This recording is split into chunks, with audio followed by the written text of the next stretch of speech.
क्या आप जानते हैं एक सही स्टॉक चुनने से आप अपने इन्वेस्टमेंट को या पैसे को 5 गुना 10 गुना या उससे भी अधिक बढ़ा सकते हैं। ऐसे ही स्टॉक्स को कहते हैं मल्टी बैगर स्टॉक, जो आपके पैसे को 5 गुना 10 गुना या उससे भी अधिक बढ़ा दे।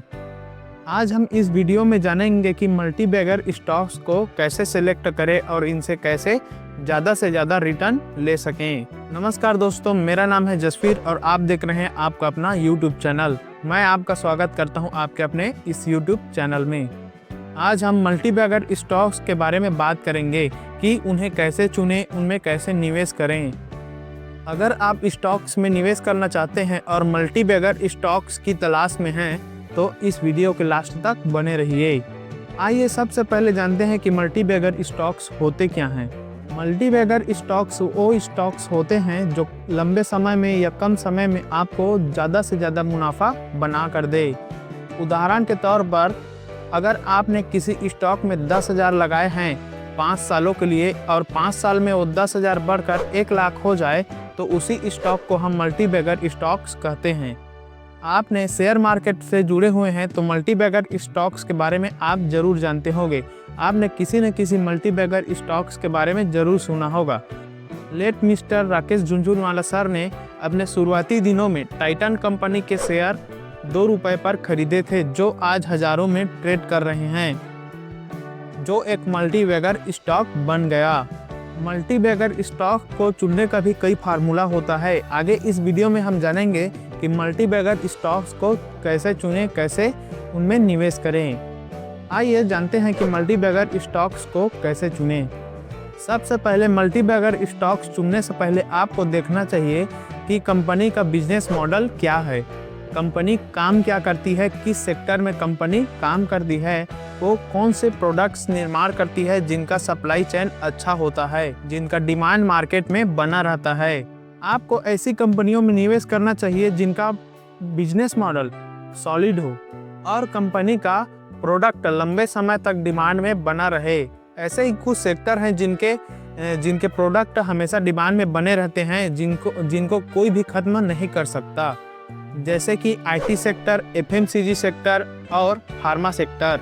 फार्मा सेक्टर को एक सुरक्षित सेक्टर माना जाता है क्योंकि लोग बीमार होना कभी नहीं छोड़ेंगे, इसलिए फार्मा सेक्टर के कंपनियां हमेशा प्रॉफिट में होती हैं। दूसरा है फाइनेंशियल एनालिसिस। किसी भी कंपनी में निवेश करने से पहले आपको उस कंपनी का रेवेन्यू को देखना चाहिए, आपको प्रॉफिट को देखना चाहिए। कंपनी का प्रॉफिट और रेवेन्यू, नेट प्रॉफिट सभी बढ़ते रहना चाहिए क्वार्टर टू क्वार्टर और ईयर टू ईयर। इन सभी रेशियो को आपको देखकर ही किसी कंपनी में निवेश करना चाहिए। कंपनी के बैलेंस शीट को अच्छे से एनालिसिस करें, उसके बाद देखें कि कंपनी पर ज़्यादा कर्ज न हो या कंपनी ऑलमोस्ट कर्जा फ्री हो। ऐसी ही कंपनियों को आपको प्राथमिकता देना चाहिए। साथ ही साथ आपको कंपनी के मैनेजमेंट पर भी ध्यान देना चाहिए। किसी भी कंपनी में निवेश करने से पहले आपको कंपनी के मैनेजमेंट ट्रैक को जरूर चेक करना चाहिए, क्योंकि अच्छे मैनेजर्स कंपनी को हमेशा ऊपर ले जाते हैं, उनका प्रभाव कंपनी पर बहुत अच्छा होता है।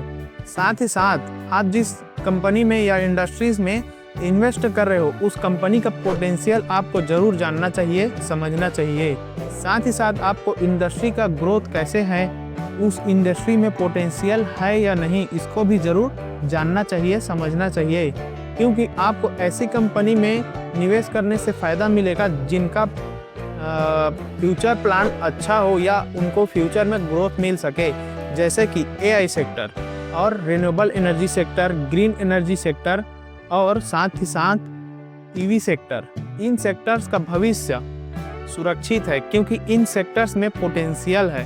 साथ ही साथ आपको किसी भी मल्टी बैगर स्टॉक में या अच्छे स्टॉक में निवेश करने से पहले कुछ सावधानियां बरतनी भी चाहिए, जैसे कि धैर्य रखें। किसी भी कंपनी में आप निवेश करें तो धैर्य रखें कि कंपनी आगे ग्रोथ करेगी। आप अपने रिसर्च एनालिसिस पर कंठस्थ रहें, अपने धैर्य को बनाए रखें, तभी कोई कंपनी आपको अच्छा मुनाफा कमा कर देगी। दूसरा है पोर्टफोलियो डाइवर्सिफिकेशन। अपने पैसे को एक साथ किसी एक ही स्टॉक में या सेक्टर्स में निवेश नहीं करना चाहिए, इससे आपको बचना चाहिए। ताकि किसी सेक्टर में अगर गिरावट आए तो आपका पैसा डूबने से बच सके।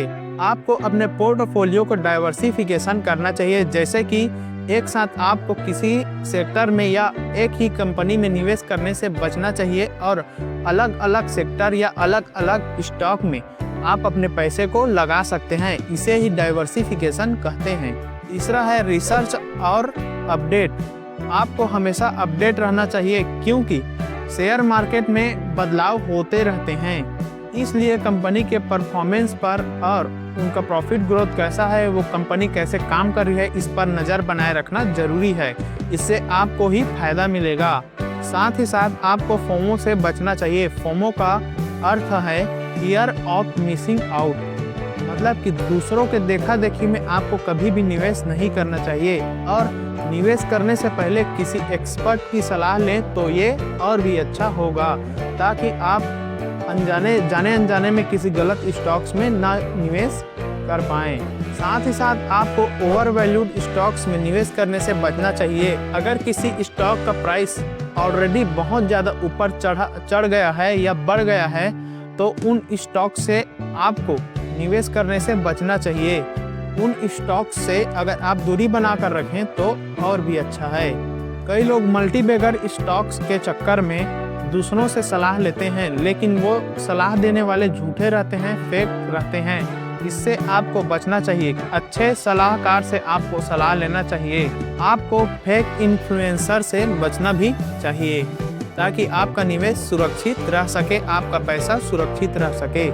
अब आप समझ गए होंगे कि फंडामेंटली स्ट्रांग और मल्टीबैगर स्टॉक्स को कैसे चुनना है और किन किन बातों से बचना है, किन किन बातों को आपको ध्यान में रखना है और कौन कौन सी गलतियां नहीं करना है।